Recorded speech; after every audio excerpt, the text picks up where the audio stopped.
Friends, welcome to trending talk. आज हम बात करने वाले हैं भारत के 10 सबसे अमीर पर्सन्स के बारे में, जिसमें पहले नंबर पे मुकेश अंबानी है। मुकेश अंबानी भारत के सबसे अमीर आदमियों की सूची में पहले पायदान पर है। मुकेश अंबानी का जन्म यमन के एडेन शहर में 19 अप्रैल वर्ष 1957 में हुआ था। इनके पिता का नाम धीरूभाई अंबानी था, जो गुजरात के रहने वाले थे।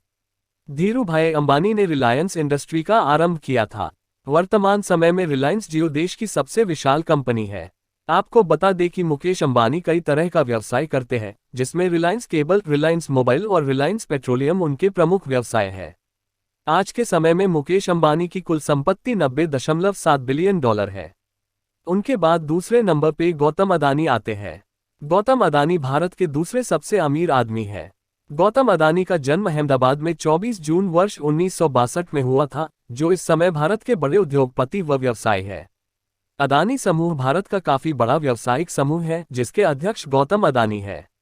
इनके व्यवसाय में बिजली उत्पादन, मल्टी मॉडल लॉजिस्टिक, कोयला व्यापार एवं खनन, तेल और गैस की खोज, बंदरगाहों और गैस वितरण शामिल है। गौतम अदानी की वर्तमान समय में कुल संपत्ति $90 बिलियन है। उनके बाद तीसरे नंबर पे शिव नादार आते हैं। शिव नादार भारत के तीसरे सबसे बड़े अमीर आदमी है। शिव नादार का जन्म तमिलनाडु राज्य के तिरुचेंदूर शहर में 48 जुलाई वर्ष 1945 में हुआ था। शिव नादार HCL टेक्नोलॉजी कंपनी के अध्यक्ष है, जिसकी स्थापना वर्ष 1970 में हुई थी। इन्हें वर्ष 2018 में भारत सरकार द्वारा पद्म भूषण पुरस्कार से सम्मानित किया जा चुका है। उनके बाद चौथे नंबर पे साइरस पूनावाला आते हैं। साइरस पूनावाला, जो कि सीरम इंस्टीट्यूट के संस्थापक है, इन्हें वैक्सीन किंग भी कहते हैं। भारत में दिए जाने वाले 1.8 बिलियन कोविड-19 वैक्सीन के एक बड़े हिस्से की पूर्ति पूनावाला द्वारा आयोजित सीरम इंस्टीट्यूट ऑफ इंडिया द्वारा की गई है। ये संस्था एस्ट्राजेनेका लाइसेंस के अनुसार कोविशील्ड वैक्सीन का निर्माण करती है।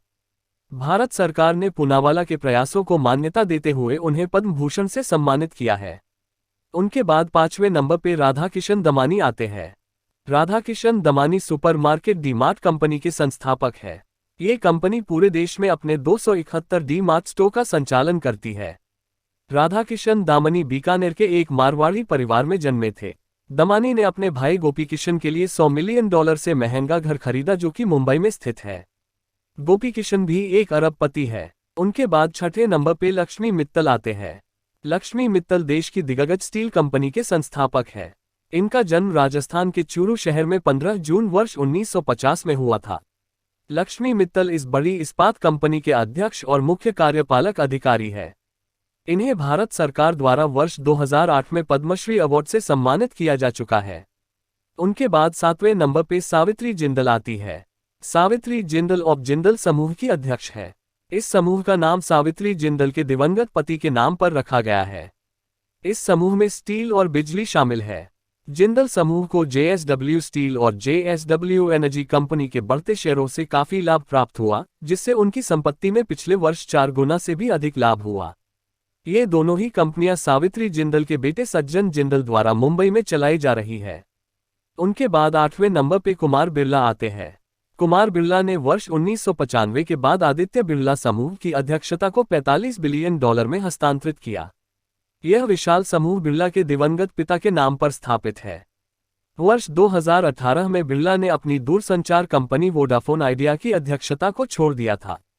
बिरला ने सरकार के सम्मुख आइडिया सेल्यूलर और वोडाफोन समूह से कथित तौर पर अपनी हिस्सेदारी छोड़ने की पेशकश की। इसी समूह ने रीबॉक के भारतीय परिचालन की अध्यक्षता ली। उनके बाद 9वें नंबर पे दिलीप सांघवी आते हैं। सांघवी समूह दुनिया की सबसे बड़ी जेनेरिक दवाओं की सूची में चौथे स्थान पर है, जो भारत की सबसे बड़ी और मूल्यवान फार्मा कंपनी है।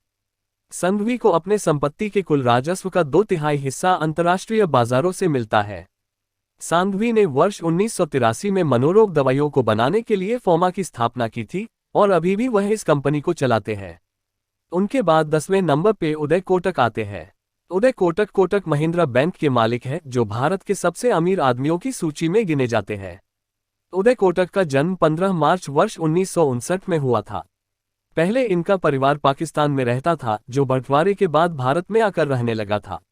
इन्होंने वर्ष 1986 में एक फाइनेंस कंपनी की स्थापना की थी। इस कंपनी की स्थापना में आनंद महिंद्रा ने इनकी मदद की, जिस वजह से इन्होंने संस्था का नाम कोटक महिंद्रा रखा। वर्तमान समय में इसी कंपनी की वजह से उदय कोटक को भारत के सबसे अमीर आदमियों में गिना जाता है।